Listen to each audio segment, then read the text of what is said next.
headquarters of common sense. Talk Radio. Now, Sadiq Khan has said lessons on tackling misogyny should be taught in primary schools in order to challenge inappropriate attitudes. The Mayor of London said more needed to be done to address violence against women and girls, and this could begin by teaching young boys how to behave in a more respectful way to females, launching a campaign aiming to challenge sexist and misogynist attitude. He said primary school children ought to be taught how to enjoy healthy relationships, and young boys should also get lessons in what is appropriate and inappropriate in terms of attitude, language and behaviour. But is it right to teach what misogyny is to primary school kids? Emma Jane Taylor is an advocate and author on child sex abuse, also a parent herself. Emma, good afternoon to you. Good afternoon to you. Thank you for having me here today, Ian. That's all right. It's a pleasure. I always get a bit uncomfortable when a politician, well, frankly, when they open their mouth about anything at all, but that's another issue. And this is the Mayor of London saying we've got to get, real on misogyny. And one of the ways to deal with this is to, teach young boys about it. Most of us were taught that kind of stuff just as part of growing up from our parents. Be respectful, be decent, and your peer group as well would have reflected that. So why do we need a mayor of a capital city telling us how to do it? I think the trouble is, Ian, we are normalising a lot of behaviour at the moment. And, we've got social media to blame for a lot of that. And we're now entering into a society where there's passive misogyny and we've got non-passive misogyny. Boys believing it's okay to speak and treat a woman or the young girls the way they are. And young girls are starting to believe that that's an okay way to be treated.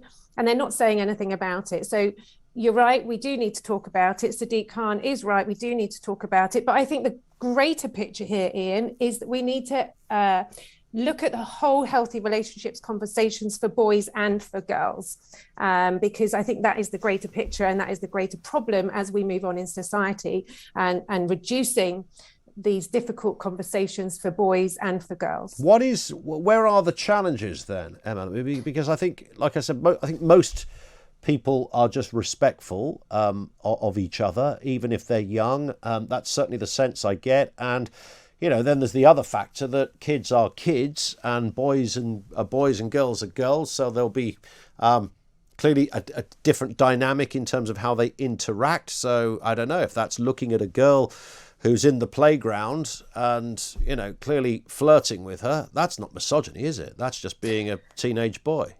I think, like I said, if we go back to normalising behaviour, these boys and girls are using social media, they're seeing porn, they're having conversations. Children are sending nude pictures of themselves. Yeah. Boys are sending nude pictures of themselves to girls. Girls aren't knowing what to do with it, so they say nothing. And then they just accept that that is part of their education. Boys need to know that that is not acceptable to send a girl a nude picture. And this goes into later life as well. I know many girls just get regularly hit on social media. And if I ask girls if they send, or if I ask boys, do they get regularly hit on social media? The answer is always no.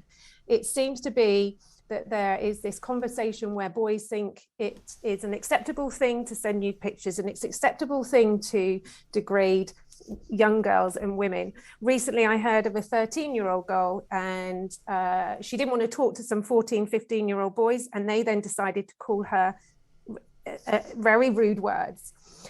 This girl kind of brushed it off, but I had this conversation with those children and I said, this is not acceptable. Boys shouldn't think that's an okay way to treat girls by calling them, swearing at them. Absolutely. We've sort of arrived in a really strange kind of juxtaposition here, haven't we, with sexual equality, yes. Addressing all of that, getting equality in areas like the workplace. I know, work in progress and all of that. I get that. But from where we might have been in, 1960 or 70, it's a completely different place. So all of that hard work was done. And then the internet comes along, social media comes along and almost systematically dismantles a lot of that. So should the argument really be with social media companies?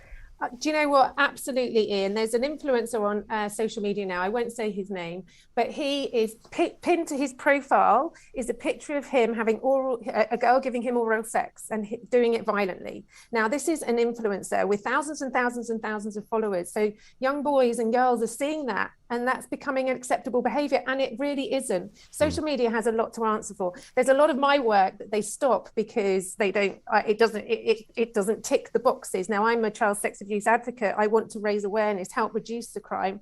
And you're thinking, well, I'm doing some good.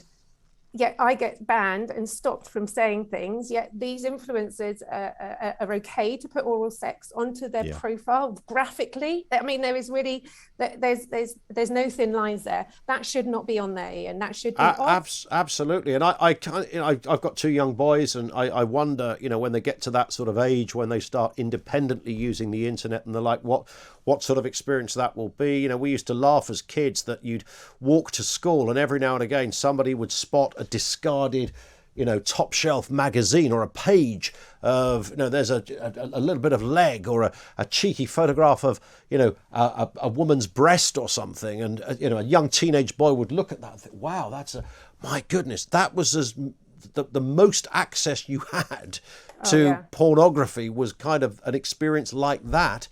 And today, pick up this phone and press, a couple of addresses in there, and you can have full-blown hardcore pornography looking at you within seconds. Do you know, I have this conversation a lot on Twitter. We should really allow children just to have a phone. When I was 19, 20, I got my first phone. It was a brick. It did what it said on the tin. It phoned and it texted. That was it.